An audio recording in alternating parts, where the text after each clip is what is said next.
for all that you shall do in the life of this beloved university community, we pause to say thank you. We thank you, O God, for bringing into fruition this wonderful event within the life of our Fisk University community. And we give thanks for each and every member of our Fisk family, indeed those who continue to support us in our noble endeavors. And we give thanks, O God, for those who continue to partner with us as we labor incessantly and together so that we might take this institution to heights yet unknown. In all things, we've learned to give thanks. And we say, amen.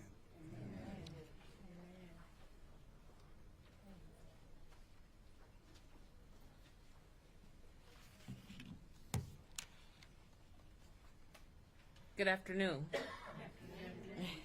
To Mayor Cooper and Metro Councilwoman at Large Sharon Hurt, Dr. Van Newkirk, President of Fisk, and all other guests, welcome. On behalf of our Fisk University family, I am proud to welcome you to Fisk, ranked #1 for academic stewardship by Forbes. And of course, the John Hope and Aurelia E. Franklin Library, our academic information hub. For a little over 150 years since Fisk's inception, our library has played a pivotal role in providing information resources to our faculty, students, and staff, and instilling pride in our history.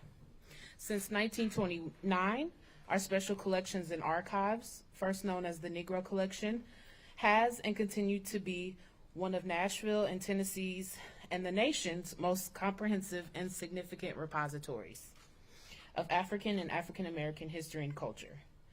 So it is in keeping that here precisely is where this historic artifact should be deposited. Leaders, activists, intellectuals, and builders have emerged at an institution at Fisk, leaders like John Lewis and Diane Nash, and so many more. We open our doors to you today and welcome you here. As you walk through the Special Collections Reading Room to view the exhibit, take a moment to engage with some of our collection objects like the Lincoln Bible, our university's founders' desks and chests, and the traveling trunks of the famous Fisk Jubilee singers. We hope that you feel part of our Fisk family while visiting, and I hope that something you see and hear today will inspire you to be an active supporter of Fisk University and that you keep coming back to experience this vibrant campus. Welcome.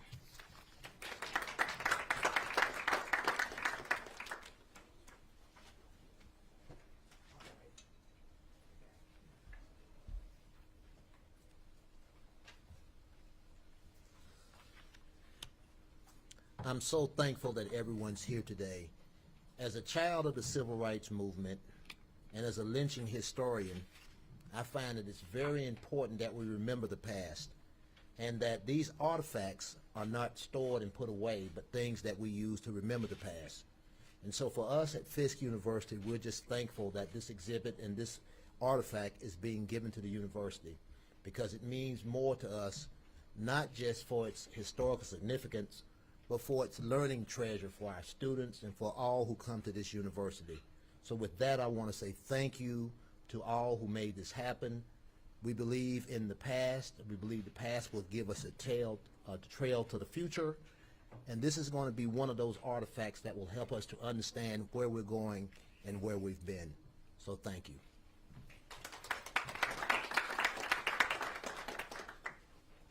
Well, thank you, Mr. President. I'm inspired by your words to remember the past but serve the present. And with this plaque, we are doing it. What an unusual history this plaque has. Pieces of it were, it started to commemorate the greatest moment in Nashville history with Diane Nash, and to have some of it end up on the floor of Vice Deputy Mayor Haywood's office and my office. In fact, I think all the pieces of the plaque ended up on the floor of the mayor's office. We have a couple of things I think really to acknowledge today. One is the date, April 19th.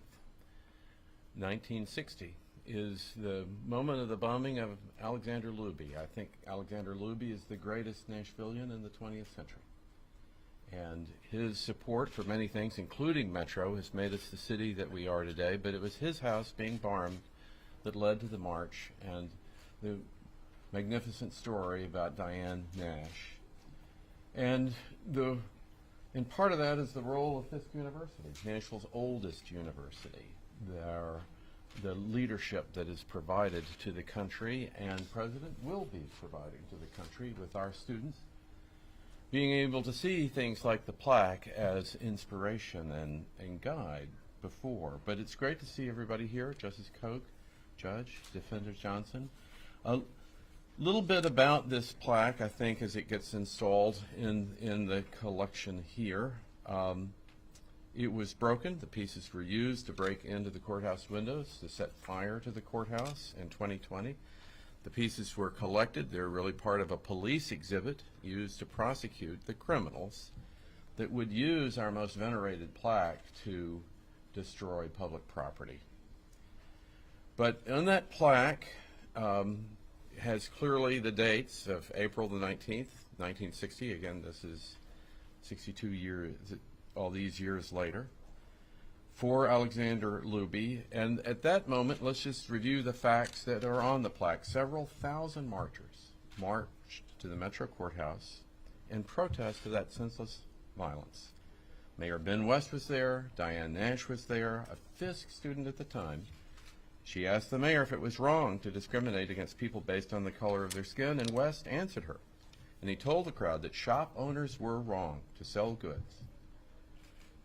And at the same time, 2 black residents, and at the same time denying them service at the neighboring lunch counters. And with that public conversation between Nash and West, Nashville became a leader in the 1960 civil rights movement. Perhaps it, of course, should have happened earlier, but at that moment, Nashville became the city that later Dr. King could say, and on the words of the library downtown, Nashville is where he came for inspiration in the early 1960s.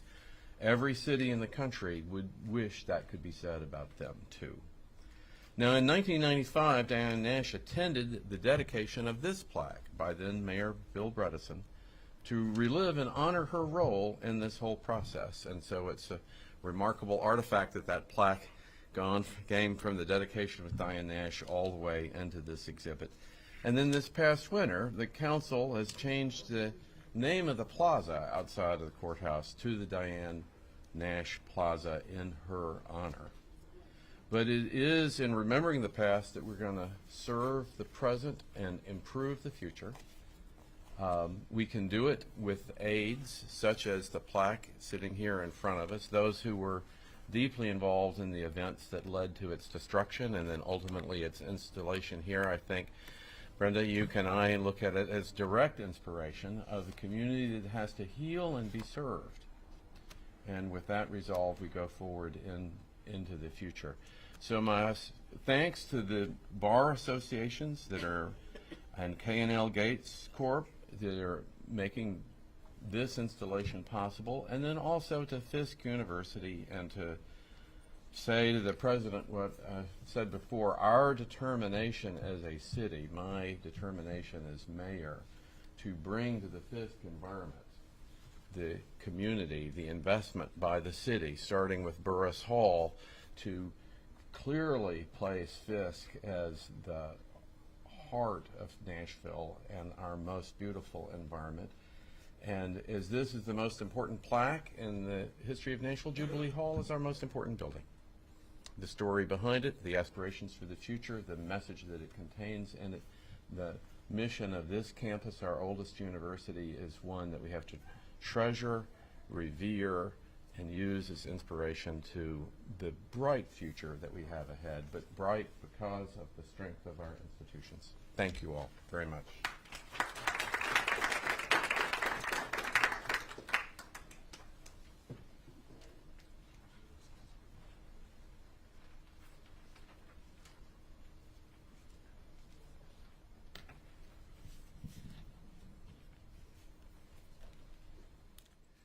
Mayor Cooper, Dr. Newkirk, Trustee Gilmore,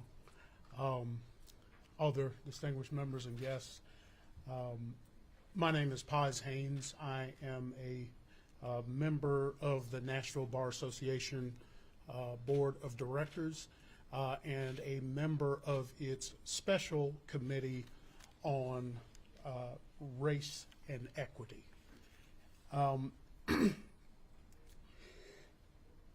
We are proud to be one of the many constituencies that came together to bring about this day. George Floyd's killing sparked righteous, principled, and peaceful protests for change and progress. It also triggered senseless violence and destruction. For the Nashville Bar Association, both of those outcomes were in their own ways calls to action. In the summer of 2020, under the leadership of then President Laura Baker, the NBA formed a special committee on race and equity to answer those calls.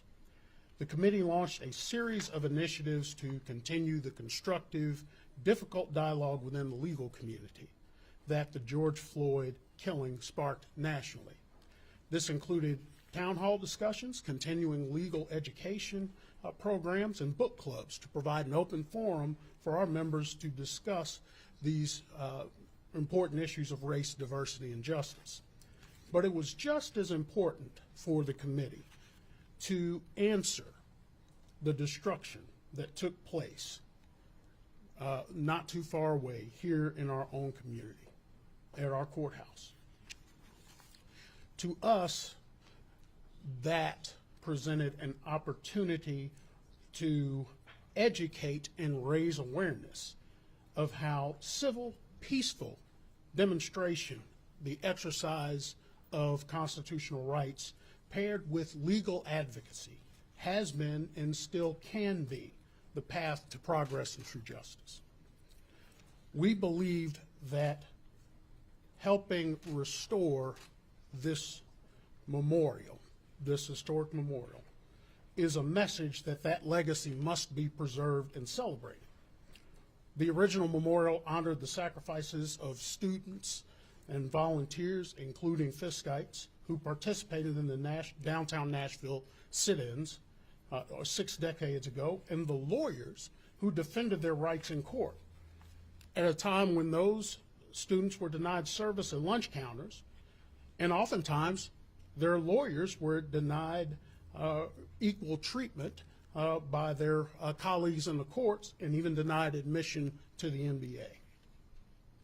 The bombing of Mr. Luby's home and the resulting peaceful march on the courthouse led to Mayor West's historic confession of the injustice of segregation.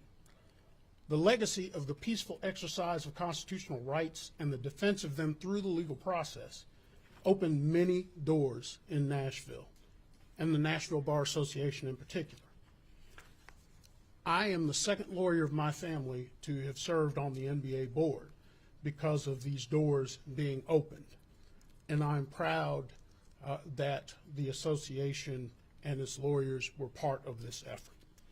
So, on behalf of past President Baker, past President Mike Abelow, our current President Martisha Johnson, and the NBA board, we thank you, Mayor Cooper, and your staff, the Metro Council Black Caucus, the Napier Luby Bar Association, Fisk University, and everyone who worked to bring this project about.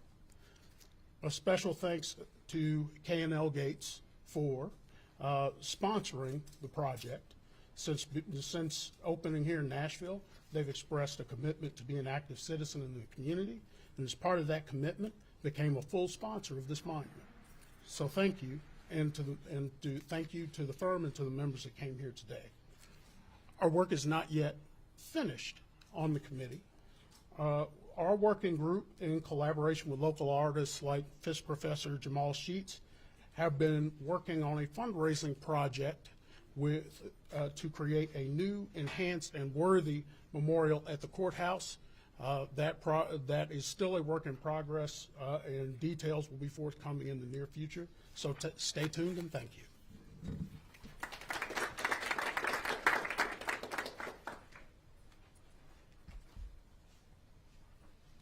Good afternoon. Mayor Cooper, President Newkirk, my law partner Paz Haynes, esteemed council and friends. It is an honor to be here with you today. My name is Aisha Miles. I am the president of the Napier-Luby Bar Association. So when Paz asked me if I would say a few words on behalf of our organization and what Z. Alexander Luby means to us, of course, I could not say no. Z. Alexander Luby and his work in this community, he was a trailblazer. Born in 1899 in the West Indies, he knew that he was meant for something great and something special. He immigrated here to the United States at 15.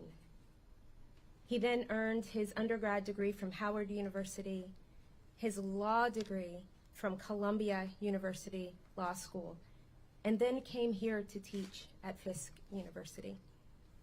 He wasn't from the South, but he saw the disparity of the treatment of Black and brown people in this southern city, and he knew that he had to do something, be an agent of change. He settled in Nashville, where he built a law practice and made a way for Black and brown, frankly Black lawyers, to be a part of the legal profession here. He helped founded the Kent College of Law for Black students who wanted to have a law degree because they were denied admission to the law schools here. He led such cases as being the defense for 25 Black men charged in an attempted murder for a Columbia race riot. All of those men were acquitted. He represented people like A.Z. Kelly and his student who was denied admission to public schools here because of the color of his skin. When I think of Z. Alexander Luby, I think of a trailblazer. I think of someone who was unafraid to challenge the status quo, to make life better for Black people here in the South. He saw that law and politics was a way to challenge and change the oppressive Southern system of justice. Luby even ran to sit on our highest court, the Tennessee Supreme Court. As president of the Napier-Luby Bar Association, the association that bears his name, we fight daily to ensure that Black and brown people in this community have access to equal, equitable, and a fair justice system. While we as Nashvillians have come far, we have not come far enough. We have much work still to do. The rights of Black and brown people and immigrants in this city are not the same. The city is not equal for all people. We have a new Nashville that displaces people who have been in their homes for years. We have a new Nashville that forgets about children in public schools and the plight of minorities. We must do better. When we think of this plaque, this university, the amazing universities that serve so many people and Black students here, we must all come together and ensure that Nashville is one Nashville for all of us, that our judicial system and our justice system is equitable, fair, and just for every single person. The Napier-Luby Bar Association, that is our mission, to ensure that Black lawyers and brown lawyers and any lawyer who bears that cause has a place to go and affect change in their circle.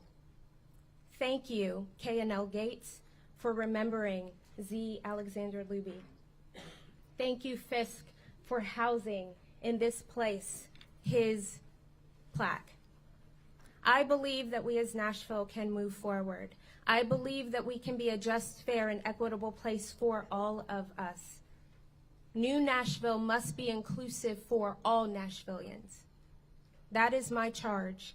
That is the mission of the Napier-Luby Bar Association. and thank you all for honoring such a great man.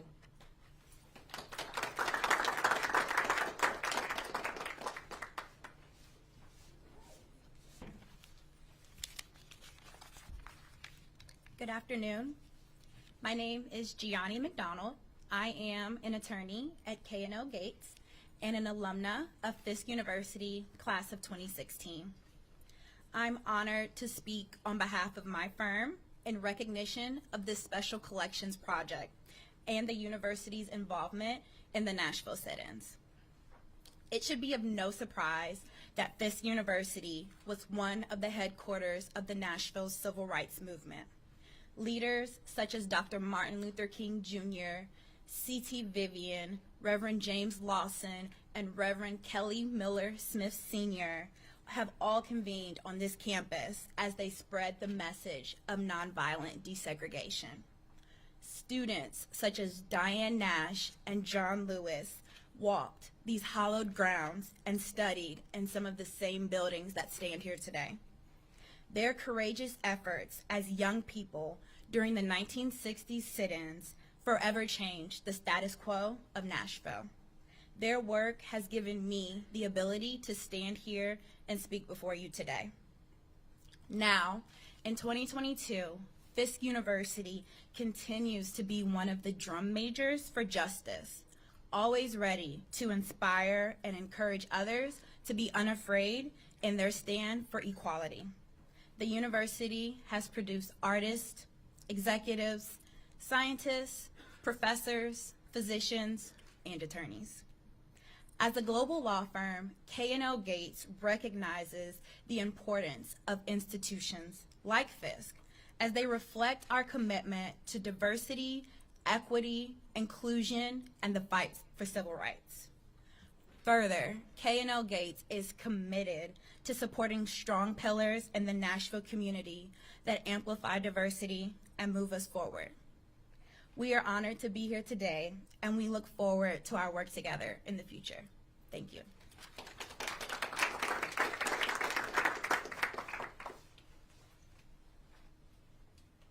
Before I give my closing remarks, I wanted to provide an opportunity for our Vice Mayor, Brenda Haywood, to come up for a few words.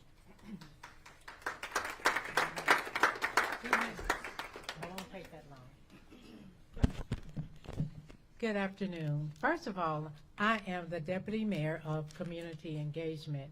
I had the distinct honor of serving on the Metro Council with our current mayor from 15 through 2019, and that was indeed an honor, after which I joined him in his campaign, and subsequently I became his deputy mayor. I would just like to share a couple of things with you. I know I have 2 minutes. I probably used one, but I was born in 1951. Everything that you all have talked about today, I was there to witness it. And I see you watching your watch back there. I witnessed it. And I can remember asking my mom if I could go downtown and if I could march with John Lewis and Martin Luther King. And I would study their writings. And I remember Martin Luther King said, "Injustice anywhere is a threat to justice everywhere." Then he said, the most pressing and urgent question is, what can we do for others? And I watched the bombing, and I watched things of that nature happen. And I want you to know that when I was 12 years old, when I was 9, I wanted to march, but my mom would not allow it. But when I was 12, I was one of 4 kids that integrated Stratford High School, and I take great pleasure in doing that because that was my little contribution. And when I attended Inglewood Elementary School and they told me that our lives were not worth anything, I think that's antithetical because I grew up, I became a teacher, I served with our current mayor, then I became the deputy mayor. So I'm telling all the people that are here today, no matter what color you are, don't let anyone dictate or tell you who you can or cannot be, because what God has for you is for you. And I thank you for the opportunity to stand before you today. I think this is a great day, and I thought it was very unusual and I talked to God about it. When they broke into the office, my office was the first office that they actually broke into with that plaque. And the mayor and I, we would actually dialogue about that. But again, this is a great day. Thank you to FISC for all that you're doing. Thank you for your presence here today. And thank you for the opportunity. And may God continue to bless each and every one of you real, real good.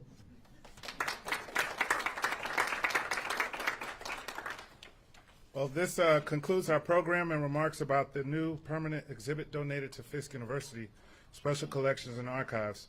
As Assistant Vice President for Academic Affairs and Dean of the John Hope and Aurelia E. Franklin Library, I want to thank each of you for your attendance. Desegregation of Nashville, Tennessee on this day 61 years ago, and the dedication of this plaque as a Civil Rights Memorial 26 years ago. I would like to especially thank K&L Gates for their sponsorship, and members of the Mayor's Office, the Black Caucus of the Metropolitan Council for Nashville and Davidson County, the Nashville Bar Association, and the Napier-Luby Bar Association for working with me to make my vision for this exhibit a reality. The John Hope and Aurelia E. Franklin Library is honored to play such an important role in the preservation of this valuable piece of African American history, with connections to former Fisk faculty member Z. Alexander Luby and Fisk graduates Diane Nash and the late Congressman John Lewis. Our goal is not only to preserve this historical artifact, but to also honor our culture's past and teach Fisk students the story of our continuous struggle for freedom in the United States. It is my hope and prayer that this memorial continues to commemorate the civility of the original demonstrators, and as the plaque stated, we continue to live together as one God-fearing community forever.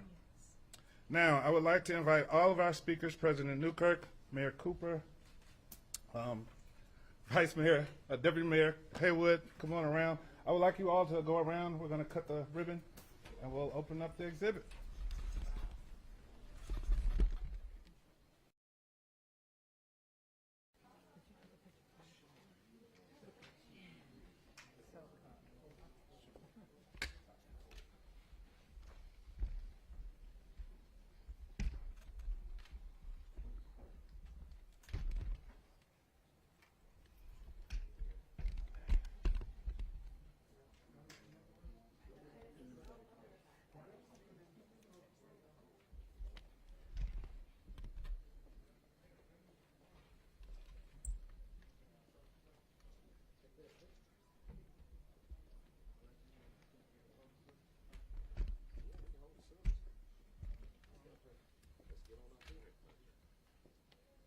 Who's going to hold them with me? You're